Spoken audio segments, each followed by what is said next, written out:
Perdana Menteri akui SST beri kesan kepada kadar inflasi negara.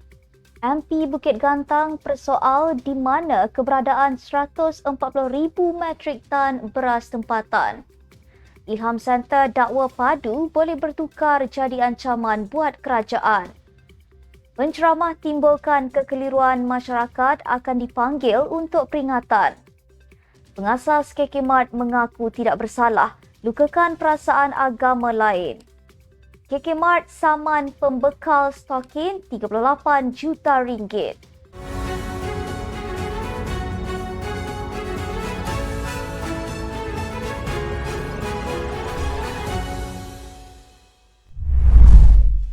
Bismillahirrahmanirrahim. Assalamualaikum warahmatullahi wabarakatuh. Salam Malaysia Madani. Bersama saya Asma Ismail dalam Netstat News edisi tengah hari 26 Mac 2024 bersamaan 15 Ramadan 1445 Hijrah. Sebelum itu jangan lupa untuk subscribe YouTube Netstat TV dan follow Facebook Netstat Malaysia.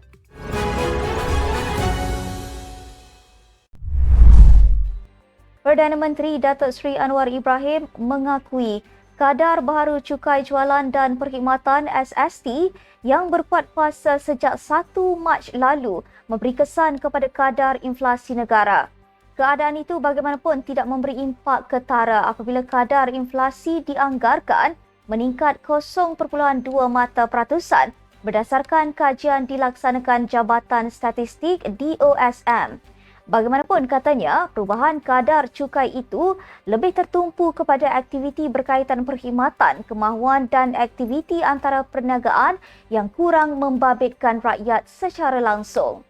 Beliau yang juga Menteri Kewangan berkata, perbelanjaan bagi makanan, minuman serta telekomunikasi tidak dinaikkan dan kekal pada kadar 6%, manakala utiliti seperti air dan petrol kekal tidak dikenakan cukai SST.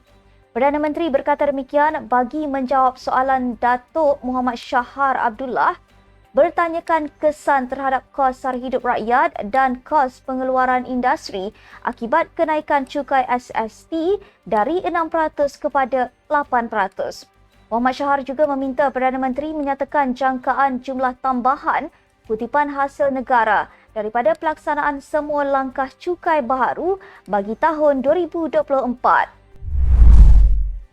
Kementerian Pertanian dan Keterjaminan Makanan KPKM digesa mendedahkan maklumat keberadaan 140,000 metrik tan beras tempatan seperti dimaklumkan dalam mesyuarat Majlis Tindakan Sara Hidup pada 20 Mac ini.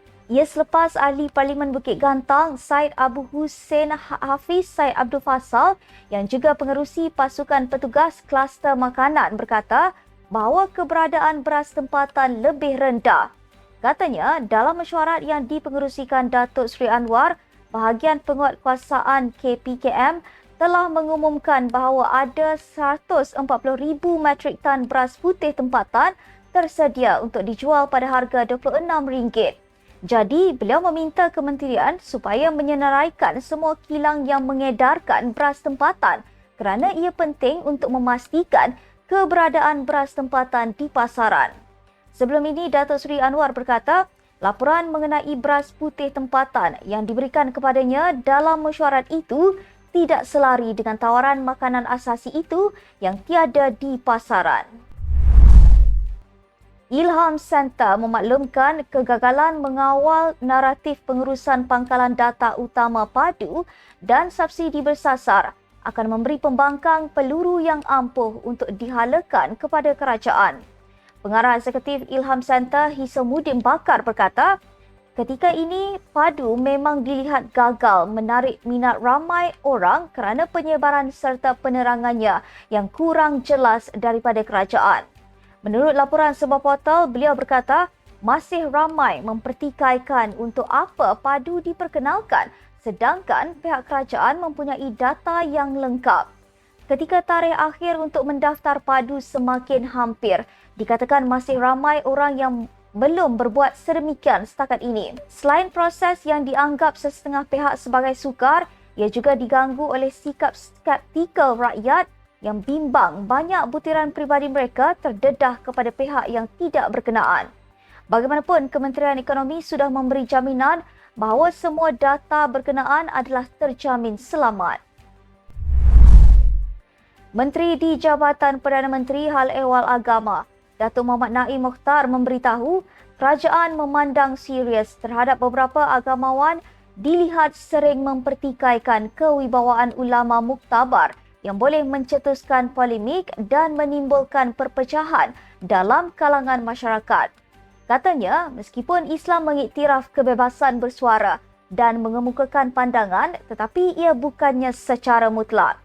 Ia perlu berlaku dalam lingkaran yang dibenarkan dengan meraihkan adab dan kerangka disiplin ilmu tertentu. Sehubungan dengan itu, pihak berkuasa agama mewajibkan semua pendakwah dan penceramah di Malaysia untuk mendapatkan tauliah mengajar sebelum dibenarkan untuk mengajar atau berceramah. Beliau berkata demikian bagi menjawab pertanyaan Muhammad Misbahul Munir Masduki mengenai sikap kerajaan terhadap beberapa agamawan yang sering mempertikaikan kewibawaan ulama muktabar seperti Imam Syafi'i, Imam Ghazali dan sebagainya. Mengulas lanjut, Muhammad Naim berkata, sekiranya didapati pendakwah itu menimbulkan isu yang mengelirukan masyarakat, beliau akan dipanggil untuk diberi peringatan. Pengasas KK Mart dan isterinya mengaku tidak bersalah di Mahkamah Session Shah Alam atas pertuduhan sengaja melukakan perasaan agama orang lain dengan menjual stokin tertera kalimah Allah. Datuk Seri Dr. Chai Ki Kan dan isterinya Datin Sri Loh Siu Mui antara 5 individu didakwa berhubung isu itu dan membuat pengakuan berkenaan selepas pertuduhan dibacakan di hadapan Hakim Muhammad Anas Mahazir. Mereka didakwa mengikut Seksyen 298 Kanun Keseksaan yang memperuntuk hukuman penjara maksimum setahun atau denda atau kedua-duanya jika sabit kesalahan. Chai memohon maaf atas kontroversi itu pada sidang media 16 Mac lalu disertai pengurusan tertinggi syarikat pembekal dan pemilik Xinjiang Chang, Soh Ching Huat yang menyatakan stokin itu diimport dari China. Puluhan laporan polis dibuat terhadap KK Mart manakala Ketua Pemuda UMNO Dr. Muhammad Akmal Saleh menyeru masyarakat untuk memboikot rangkaian kedai serba nikah itu dan di kilang Xinjiang Chang di Batu Pahat pula ditutup sementara. Dalam perkembangan sama, pihak KK Mart dilaporkan sudah memfailkan saman terhadap syarikat pembekal stokin tertera kalimah Allah Xinjiang Chang Sdn Bhd dan pengarahnya Soh Ching Huat. Melalui tindakan undang-undang itu, KK Supermart membuat tuntutan keseluruhan sekurang-kurangnya 38 juta ringgit termasuk melibatkan aspek kerosakan jenama dan pembatalan cadangan penyenaraian di Bursa Malaysia. Sebuah portal melaporkan peguam rangkaian kedai Supranika itu, David Guru Patam, mengesahkan anak saman sivil tersebut difailkan Mahkamah Tinggi Shah Alam semalam.